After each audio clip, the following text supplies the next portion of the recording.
नमस्कार दोस्तों, आप सभी का स्वागत है द रैंडम रिपोर्ट कार्ड में। मेरा नाम है सौरभ। तो आज बुधवार को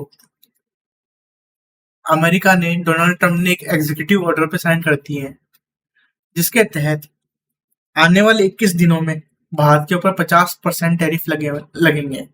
वो आज से लागू नहीं होंगे टैरिफ, वो 21 दिन बाद से लागू होंगे। एक एग्जीक्यूटिव ऑर्डर पर साइन हो चुके हैं, जिसके कारण आने वाले 21 दिन में भारत पे जो है 50% टैरिफ लगेंगे। अब इसका मतलब क्या है? डोनाल्ड ट्रंप ये टैरिफ क्यों लगा रहे हैं, इसका कारण क्या है? ये टैरिफ लगाने का कारण है कि डोनाल्ड ट्रंप है वो भारत को डराना चाहते हैं।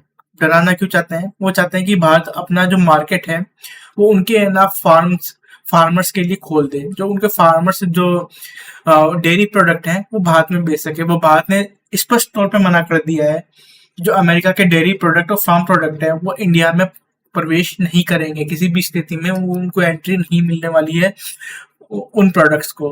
अगर वो प्रोडक्ट्स आते हैं तो भारत के किसानों को बहुत ज्यादा नुकसान होगा। तो भारत इस पर डटा हुआ है कि हम इसको हमारे इन प्रोडक्ट्स को भारत में आने नहीं दे रहे। इसलिए लगातार जो अमेरिका है इन टैरिफ को लगा के भारत पे धमकी दिए जा रहा है कि अगर आप नहीं माने तो हम टैरिफ और बढ़ाते जाएंगे। और आने वाले समय में ऐसा होने भी वाला है कि भारत एंट्री नहीं देने वाला अमेरिका को किसी भी हालत में। अपने उनके फार्म प्रोडक्ट है वो इंडिया में आने के लिए उनको एंट्री नहीं देगा। अब तो क्या ऐसा ही चलता रहेगा? आप ये समझिए कि डोनाल्ड ट्रंप एक बहुत चालाक इंसान है। चालाक इंसान कैसे है और ये डराने के लिए ऐसा क्यों कर रहे हैं? क्योंकि आपको ये चीज समझनी पड़ेगी कि इसमें कुछ चीजों पे एग्जेम्पशन दिया गया, मतलब छूट दी गई है। जैसे आपके स्टील और एल्यूमिनियम इंपोर्ट्स पे छूट दी गई है, और खासकर दवाइयों पे छूट दी गई है। अब दवाइयों पे छूट क्यों दी गई है? क्योंकि इंडिया से दवाई नहीं खरीदेंगे तो चाइना से खरीदना पड़ेगा। चाइना से खरीदेंगे तो फेंटिनल भी आएगी। फेंटिनल आएगी तो उनके वहां पे जोम्बी घूमेंगे सड़कों पे। फेंटिनल ऐसी ड्रग है जो लोगों को जिंदा जोम्बी बना देती है, और लोग जोम्बी बन के सड़कों पे घूमेंगे। और इसका मैं एक साक्ष्य देता हूँ कि मैंने एक चैट जीपीटी से सिंपल सा एक सवाल पूछा आज, कि अगर यूनाइटेड स्टेट ऑफ अमेरिका में बेसिक हेल्थ इंश्योरेंस की कॉस्ट को पे 50% टैरिफ लग जाता है, और क्या उसमें दवाइयां इंक्लूड है, तो क्या होगा? एक सिंपल सा सवाल था। इस सिंपल से सवाल में अब हेल्थ इंश्योरेंस का क्यों बोल रहा हूँ कि हमारे यहाँ पे भारत में क्या होता है कि कोई व्यक्ति बीमार होता है तो डॉक्टर से दवा लिखवा के ले आता है। सरकारी डॉक्टर से भी हो सकता है या फिर कोई जानकार डॉक्टर हो, उससे भी दवा लिखवा के ले आता है, और दुकान पे जाके दवा खरीद लेता है। जो हमारे बेसिक पैरास्टामोल टेबलेट है वो हमें 8 से 10 रुपए का तो पत्ता मिल जाता है, जिसमें 10 दवाइयां आती हैं। अगर 8 से 10 रुपए का हमें एक पूरा पत्ता मिल रहा है तो उसकी बनाने की कॉस्ट क्या होगी भारत में? करीब 25 से 50 पैसे की कॉस्ट होगी उस एक पैरास्टामोल के पत्ते की बनाने की। इतनी कम कॉस्ट आती है भारत में एक बुखार की दवाई को बनाने की। पर जब वो जैसे ही वो अमेरिका में जाती है तो अमेरिका में क्या होता है, एमआरपी सिस्टम नहीं होता। एमआरपी सिस्टम क्या होता है कि मैक्सिमम रिटेल प्राइस होती है, जो भारत में इम्पोज कर दी गई है कि आप इससे ज्यादा इस पे रुपए वसूल नहीं सकते हो। आप इससे ज्यादा इस पे रुपए वसूल नहीं कर सकते हो। तो अमेरिका में ऐसा नहीं होता। वहां पे क्या स्कैम चलता है? इंश्योरेंस का स्कैम चलता है कि अगर आपको इलाज कराना है, हॉस्पिटल में एडमिट भी होना है, तो आपके पास एक बेसिक इंश्योरेंस होना चाहिए। मैं यहाँ पे बेसिक इंश्योरेंस की बात कर रहा हूँ। बेसिक इंश्योरेंस है क्या कि आपका बच्चा या फिर आप कभी बीमार हो गए तो आपको है ना डॉक्टर के पास जाओगे तो पहले आपके इंश्योरेंस की वहां पे जाओगे तो पहले आपके इंश्योरेंस की जानकारी ली जाएगी, आपके पास इंश्योरेंस है भी क्या नहीं। आपसे ये पहले ही नहीं पूछा जाएगा आप बीमार हो कि नहीं, मर रहे हो कि नहीं। पहले आपसे पूछेगा आपके पास इंश्योरेंस है कि नहीं है। क्योंकि अमेरिका में सब कुछ महंगा है, सब कुछ पैसे के बलबूते पे चलता है। तो बेसिक इंश्योरेंस की कॉस्ट है वहां पे करीब $500 एक व्यक्ति के लिए। एक व्यक्ति के लिए बेसिक इंश्योरेंस कॉस्ट है $500 मंथली, महीने की। अगर अब उसमें 50% इंक्रीज कर दिया जाए तो क्या होगा कि जो उसमें जो टोटल हेल्थ केयर कॉस्ट होती है, जो दवाइयों की होती है, वो 15 से 20% तक होती है। कितनी होती है? 15 से 20% तक होती है।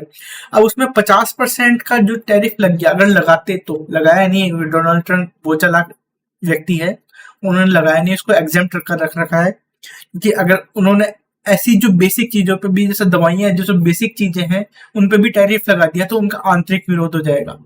ये एक जरूरत होती है दवाइयां, उसको इसलिए एग्जेम्प्ट रखा गया है कि ताकि उनका आंतरिक विरोध नहीं हो। पर ऐसी चीजों पर टैरिफ लगाया जा रहा है जिससे हमें नुकसान हो, जिससे हमें भारत को नुकसान हो। अगर 50% का उस पर टैरिफ लगाया जाता है तो जो हेल्थ केयर की कॉस्ट होगी वो 7.5 से 10% तक बढ़ जाएगी।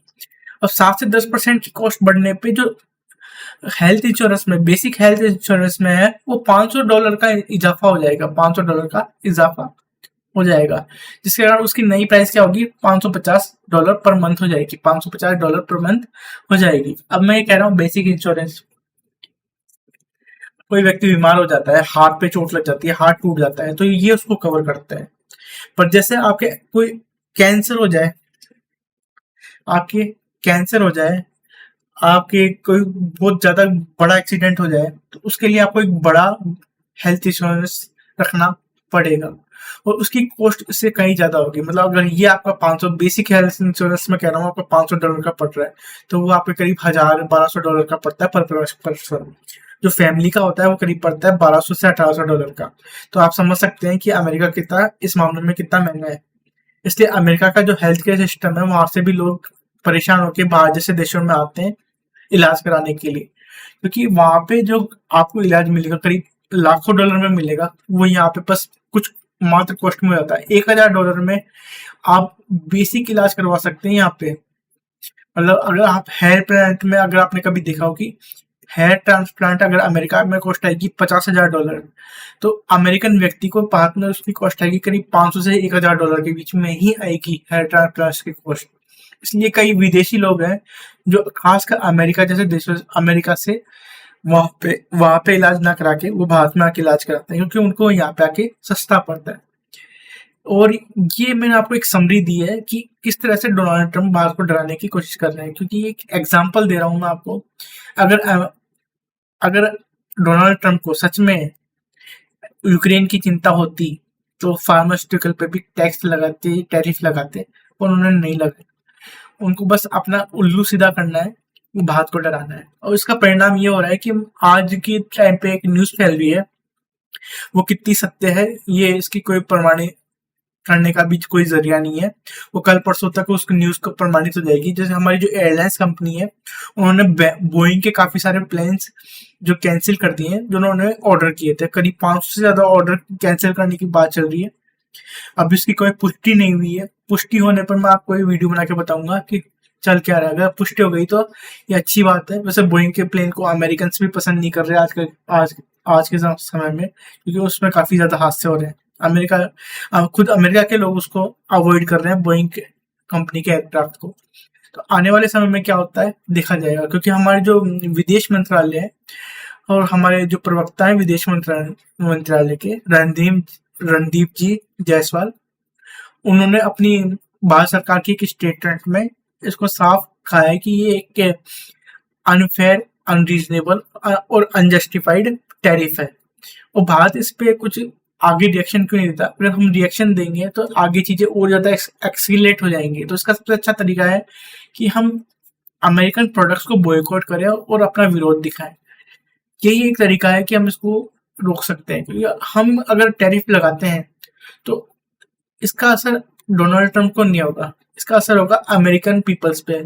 अगर डोनाल्ड ट्रंप तो ऐसा व्यक्ति है कि अगर मिड टर्म इलेक्शन हुए तो वो हट सकते हैं। मतलब विंटर इलेक्शन में अगर उनकी रेटिंग कम हुई तो वहां पे हार सकते हैं। इसलिए ये कारण है कि ये हेल्थ केयर जैसी चीजों पे टैरिफ को नहीं लगा रहे।